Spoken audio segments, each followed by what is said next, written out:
मेरा गांव पूरा तबाह हो गया। मेरा गांव यार लिटरली अंदर मैं हंसी मजाक कर रहा था क्योंकि नींद से उठने के बाद क्योंकि मैं दूसरे शहर में रहता हूँ, मैं अपने गांव में रहता। नींद से उठने के बाद मुझे लग रहा था कि यार क्या हुआ होगा, बिल्कुल ऐसे जैसे पिछली बार हुआ था वही चीज होगा। लेकिन सीन्स वो नहीं है, सीन्स बहुत गंदे हो चुके हैं लिटरली यार। पूरे लोगों के घर बिगड़ गए जिसको सालों साल लगते हैं। और ये आपको मैं बता दूं, जो इंडिया में कहा जा रहा है कि हमने किसी सिविलियन को नहीं मारा, ये पॉसिबल नहीं है। आई एम सॉरी, इंडिया की इसमें कोई गलती नहीं है, ना ही पाकिस्तान की कोई गलती है। लेकिन ये पॉसिबल ही नहीं है कि आप 8 से 9 ठिकानों को निशाना बनाएं और आप ये कहें कि हमने किसी सिविलियन को नहीं मारा।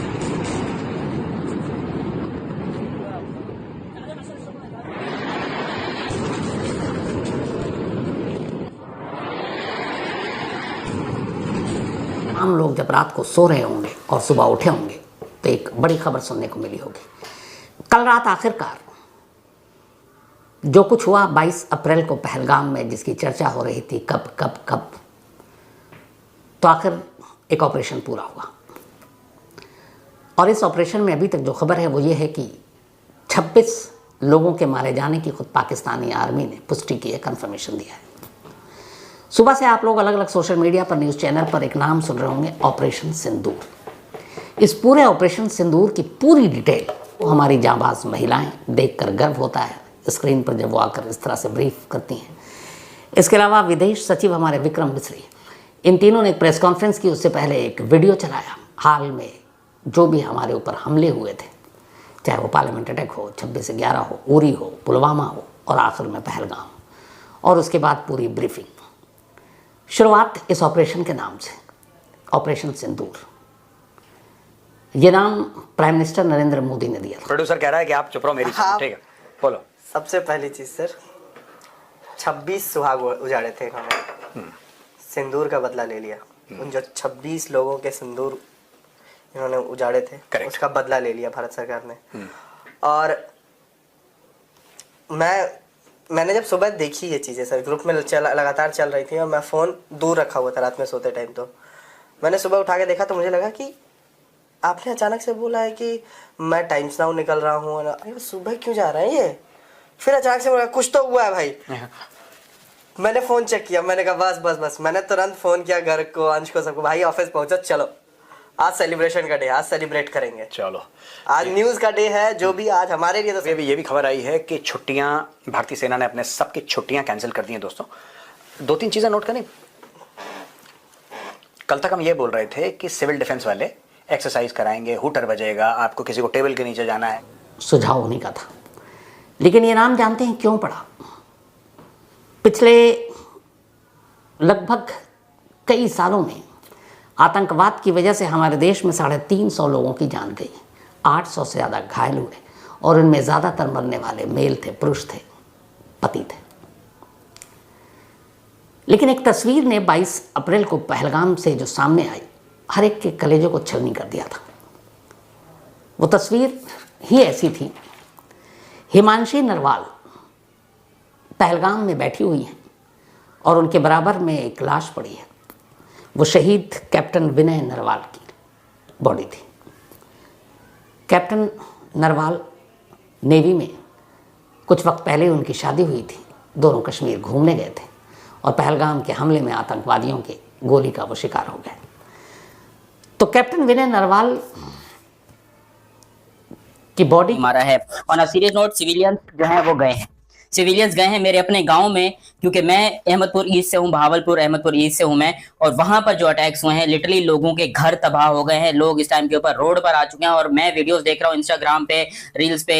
मुझे बहुत ज्यादा इंस्टाग्राम और टिकटॉक वगैरह पे, क्योंकि पाकिस्तान में टिकटॉक बैन नहीं है, मैं कहता हूं कि इस टाइम के ऊपर उनकी फैमिलीज पे क्या बीत रही होगी। देखो, इंडिया ने हमला कर लिया, इंडिया ने हमला किया और उन्होंने कहा था, ये तो नहीं है कि नहीं कहा था कि भाई हम हमला नहीं करेंगे या हम हमला करेंगे, ये वो। हम लोग जो है पाकिस्तान के अंदर बार बार, मुझे वो लोग बताओ जो लोग यहाँ पर बैठ के रीले बना रहे थे, जो अजीब सी खबरें बना रहे थे कि भाई तुम पानी बंद करो, हम ये कर देंगे वगैरह वगैरह, इंडिया में दम नहीं है, जंग नहीं हो रही, जंग पे से विश्वास उठ जाएगा, ये वो। अब मुझे बताओ वो लोग कहाँ है? क्योंकि मुझे पता है इन मीमर्स की घर में से कोई नहीं मरा है।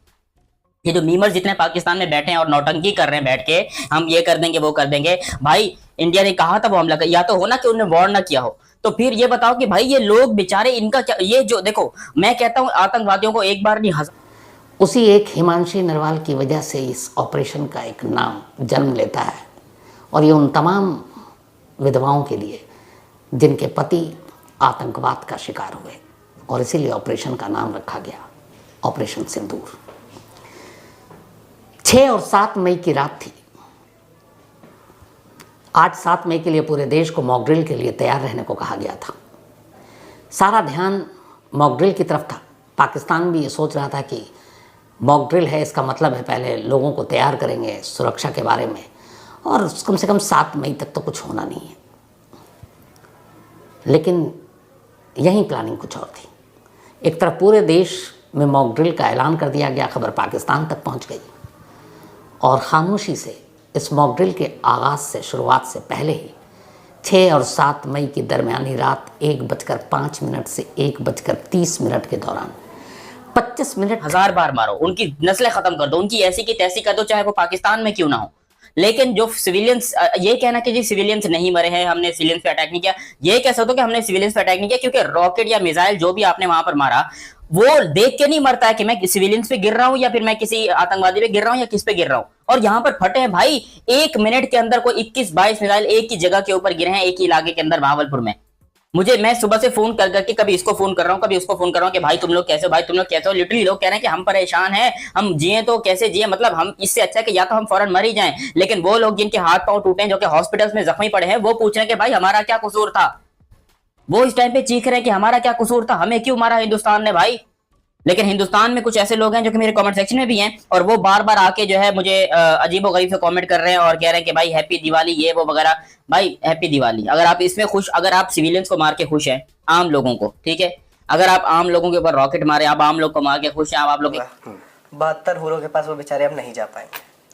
कॉन्सेप्ट क्या है? हाँ, कॉन्सेप्ट समझ गया, मैं समझ गया, समझा दीजिए कॉन्सेप्ट, समझा दीजिए। 72 हुरों के पास जाने का मतलब ये है कि उनको था कि जब जिहाद लड़ेंगे, और दूसरी चीज की पूरी शरीर जाएगी, पूरा शरीर जाएगा भाई। पूरा शरीर जाएगा जन्नत।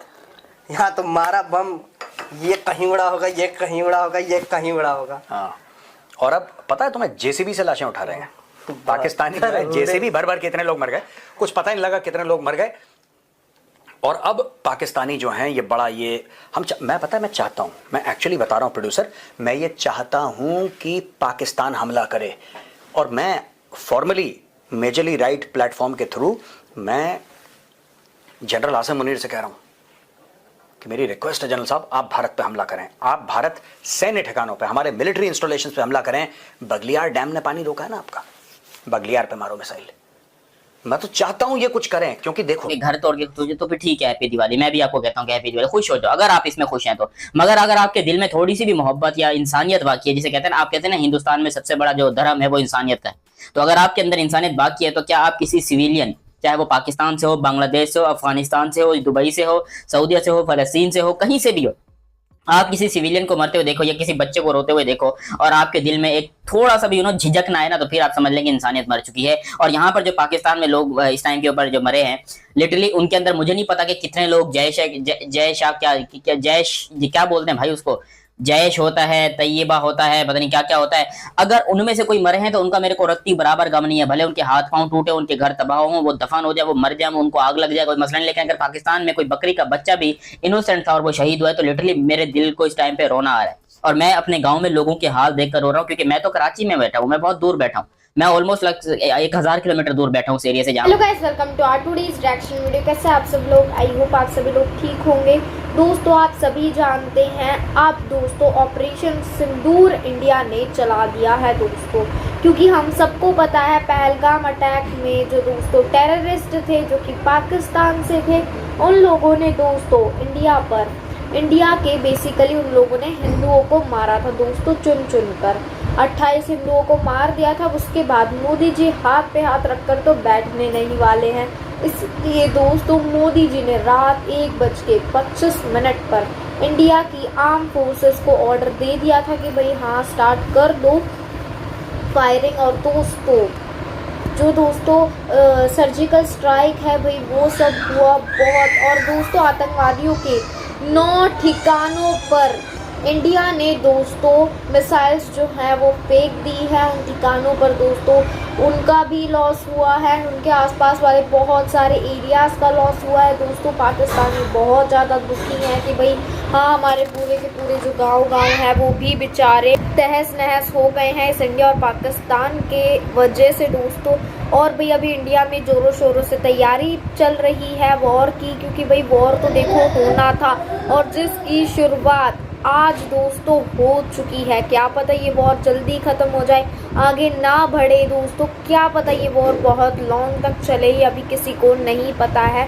बट जिन लोगों का, उन लोगों ने जिन औरतों का सिंदूर को दोस्तों उजाड़ा था, यानी कि जिन औरतों के पति को डेथ दी थी दोस्तों, उन्होंने मार दिया था, वो औरतों का बदला लेने के लिए इंडिया ने ये ऑपरेशन सिंदूर चलाया है दोस्तों। आई होप आप लोग ने सारे एक्शन वीडियोस देख रहे होंगे, आई होप आप लोगों को अच्छे लगे होंगे। अगर अच्छे लगे तो उसको लाइक कर दीजिएगा, हमारे चैनल को सब्सक्राइब कर दीजिएगा दोस्तों। Thank you for watching.